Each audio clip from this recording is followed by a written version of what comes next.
को भी लग रहा है कि इस मार्केट में लॉन्ग साइड पे पार्टिसिपेट किया जाए, शॉर्ट साइड में पार्टिसिपेट करके कोई मतलब नहीं है। कल भी उन्होंने लॉन्ग ऐड करे, 13,000 लॉन्ग ऐड करे, 4,000 शॉर्ट ऐड करे।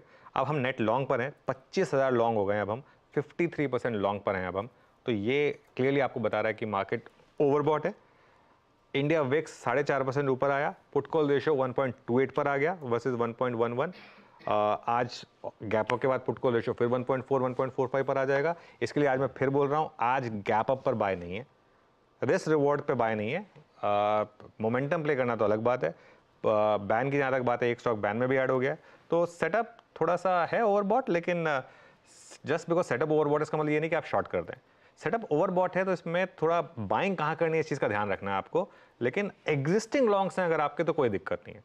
बार बार बोल रहा हूँ, एग्जिस्टिंग लॉन्ग में दिक्कत नहीं है, फ्रेश लॉन्ग कहाँ करने हैं वो बस थोड़ा सा बड़ा सवाल है यहाँ पर।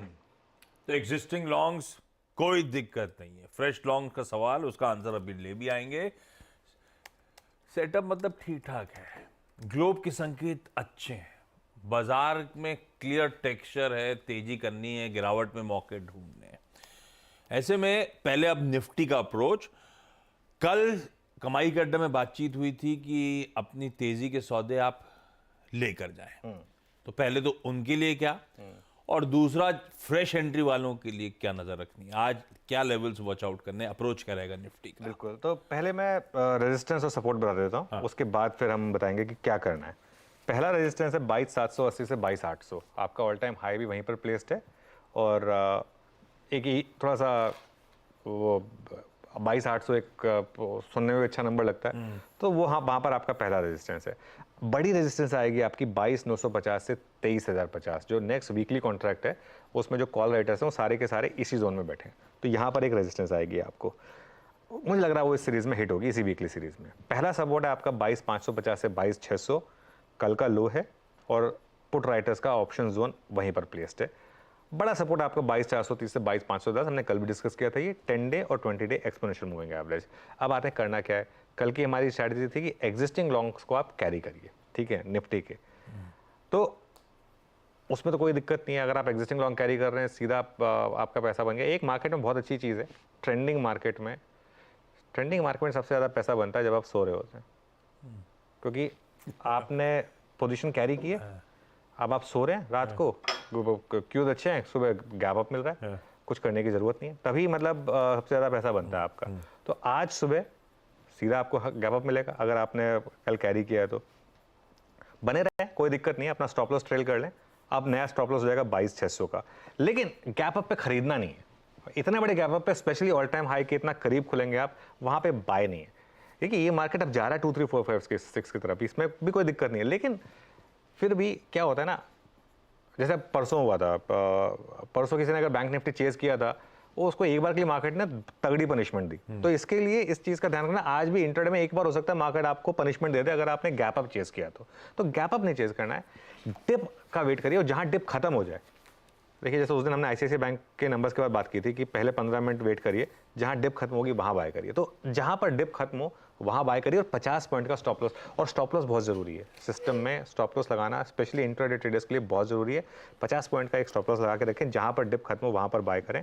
पोजिशनल जैसा मैं कह रहा हूं, अपना स्टॉप लॉस आप ट्रेल कर लें, 22,600 पर ले आए। ओके, ये हो गई निफ्टी की अप्रोच। आपको पता है कहां तक, कहां सपोर्ट्स हैं, कहां रेजिस्टेंसेस हैं। इस चैनल को, इस बैंड को स्मार्टली प्ले करने का तरीका गिरावट में खरीदारी करने का है। निफ्टी बैंक बुरा नहीं था कल, बाय द वे। कल कोटक की खबर पर रिएक्ट करना था, आईसीआईसीआई बैंक की खबर ने कंफ्यूजन जहन में डाल दिया था। उसके बावजूद ठीक है, सबड्यूट सा ट्रेड जरूर हुआ, 1/3% के आसपास दबाव, क्योंकि एचडीएफसी बैंक, एसबीआई ने बड़ा, और खासतौर पर एचडीएफसी बैंक ने संभाल लिया इस पूरे पॉकेट को। आज असल में वो सब थोड़ा सा कोटक से भी उभरेंगे, आईसीआईसीआई बैंक बेचारा क्लैरिफिकेशन दे दे के थक गया है, तो सब कुछ से कुछ उभर रहे होंगे। ऐसे में निफ्टी बैंक बेहतर है क्या, या अभी कंफ्यूजन बहुत नहीं, मैं ना देखो आज मैं एक चीज बताऊं, मेरा जो उसूल है ना वो थोड़ा अलग होता है। हाँ। मैं चीजें प्रीएम्प्ट करने में कम बिलीव करता हूं। आपको याद होगा ट्यूसडे को हमने एक चीज बोली थी कि आज बैंक निफ्टी को चेज करिए और अग्रेसिवली चेज करिए, और ट्यूसडे को बड़ी रैली हुई थी बैंक निफ्टी में। बैंक निफ्टी में क्या है, फेजेस आते हैं। इस समय बैंक निफ्टी थोड़ा सा स्ट्रगल कर रहा है, ये बैंक निफ्टी के स्ट्रगल का फेज है, और पहले HDFC बैंक प्रॉब्लम कर रहा था, अब कोटक बैंक प्रॉब्लम कर रहा है। अच्छा, कोटक बैंक के कल नंबर्स आने हैं, लेकिन इस चीज़ का ध्यान रखिएगा, कोटक बैंक की दिक्कत पिछले 3 क्वार्टर की नहीं है। क्यों? कोटक बैंक के नंबर्स और बाकी के नंबर्स में फर्क है। कोटक बैंक के नंबर्स अगर अच्छे आ भी गए तो अभी दिक्कत आगे की है कोटक बैंक की, पीछे की नहीं है।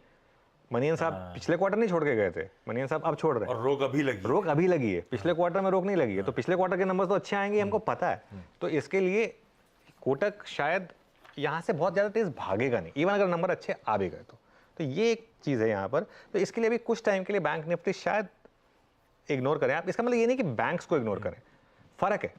एक होता है इंडेक्स, एक होता है इंडिविजुअल कंपोनेंट्स। इंडेक्स को इग्नोर करना है क्योंकि वहाँ पर सम ऑफ द पार्ट्स में कुछ ना कुछ दिक्कत आ रही है। विद इन इंडिविजुअल स्टॉक्स अच्छी ट्रेड मिल रही है आपको। आप एक्सिस देख लीजिए, SBI देख लीजिए, ICICI देख लीजिए, फेडरल देख लीजिए, ये 4-5 इंडिविजुअल स्टॉक्स हैं, इनमें आपको अच्छी ट्रेड्स मिल रही हैं, इनमें फोकस करिए आप। बैंक निफ्टी को कुछ टाइम के लिए छोड़ दीजिए। बैंक निफ्टी में जैसे मैं कह रहा हूँ, फेजेस आते हैं। कुछ दिन होते हैं जिसमें ट्रेड नहीं लेनी है, कुछ दिन आते हैं ट्यूसडे जैसे जिसमें आपको hammer and Tong all in करना होता है, ठीक है ना। पोकर और मार्केट बहुत क्लोजली कनेक्टेड होते हैं। जो पोकर खेलते हैं ना, उनको एक चीज़ समझ में आती है कि कहाँ पर फोल्ड करना है और कहाँ पर ऑल इन जाना है, ठीक है। तो इसके लिए बैंक निफ्टी में इस समय फोल्ड वाला टाइम चल रहा है।